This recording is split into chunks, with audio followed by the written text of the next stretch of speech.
À Denis Walzer et aux présidents qui m'ont invité.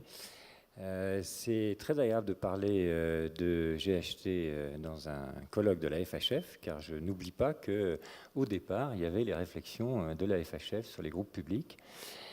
Et c'est quelque chose qui nous a beaucoup inspiré en Bourgogne, avant qu'on devienne Bourgogne-Franche-Comté, parce que sur la base de ces réflexions, on a créé 3 CHT avec direction commune, qui se voulaient explicitement des préfigurateurs de ce qu'étaient pour nous les groupes publics. Alors, avant de revenir un peu sur ce que peut être la situation en Bourgogne, donc on a 11 GHT avec, comme partout, des périmètres fixés par arrêté le 1er juillet, des conventions constitutives qui ont été approuvées, sauf 2 d'entre elles qui sont en retard, mais qui vont l'être dans les jours qui viennent. Et puis, comme partout, un calendrier de travail très exigeant pour respecter les échéances fixées. Je vais commencer par une remarque préalable qui est que nous, on se veut en tant qu'ARS, et c'est vrai dans tous les domaines, et pas simplement pour l'hôpital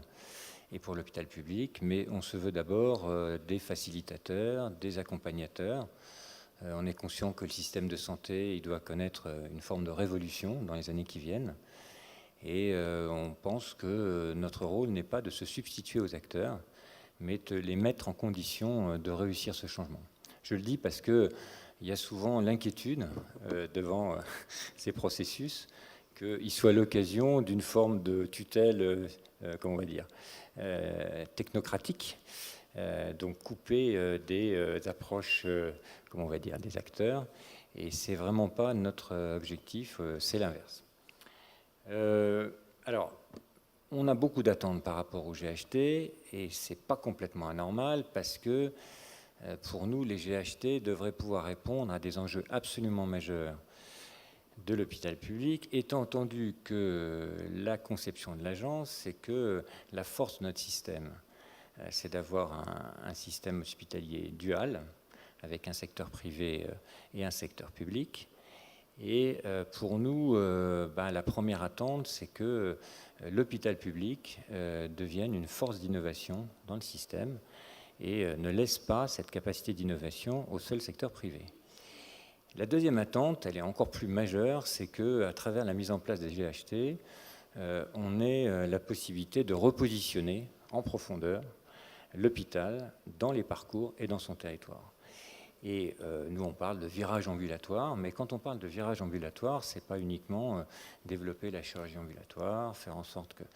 y ait plus de médecine de jour. C'est d'abord retrouver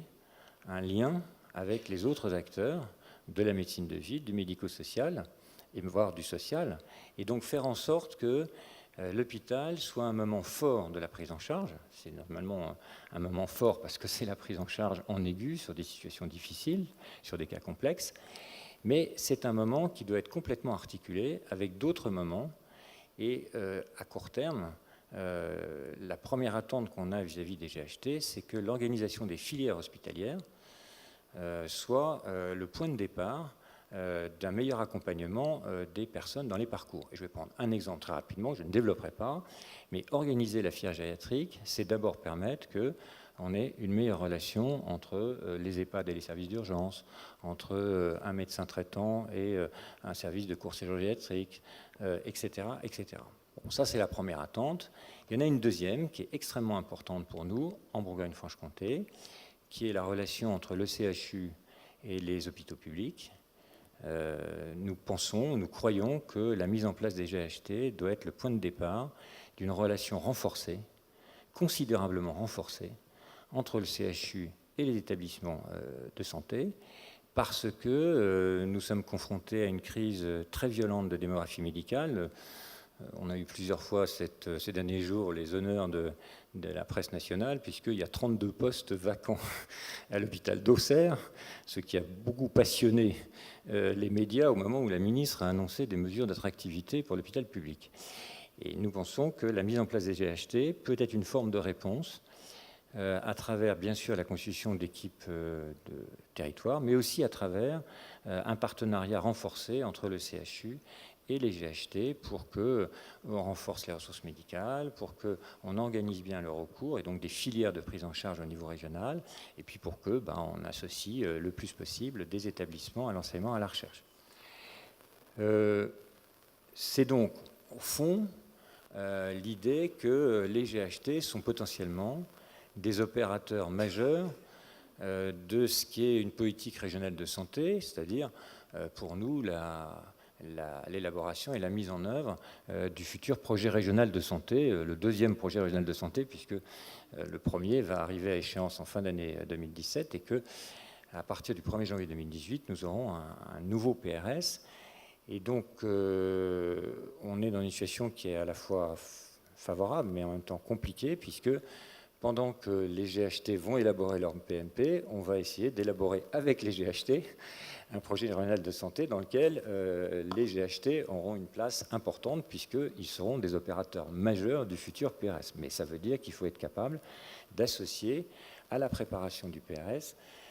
les GHT dans les travaux qu'ils vont faire de construction des PMP. Après, donc, et je serai très rapide, parce que là, je suis plus dans, comment on va dire, l'accompagnement sous forme de facilitation. Nous, on a retenu de l'expérience de construction des CHT, et notamment de celle qui nous paraît un modèle, et je salue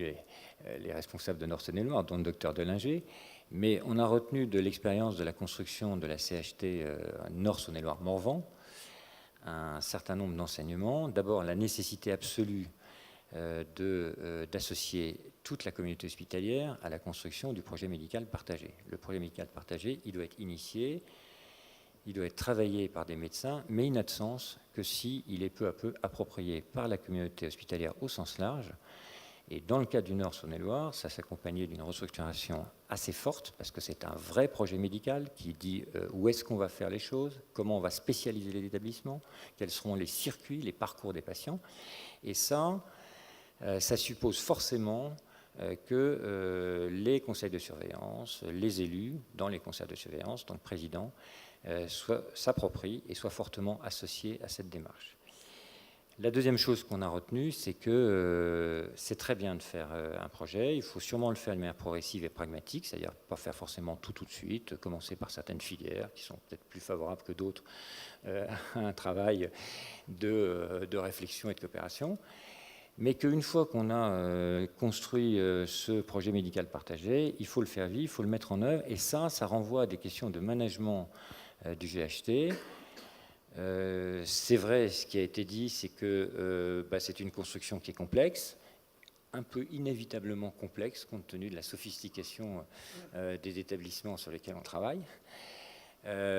Qui dit construction complexe, dit risque évident de bureaucratie, de dilution, de machine à papier.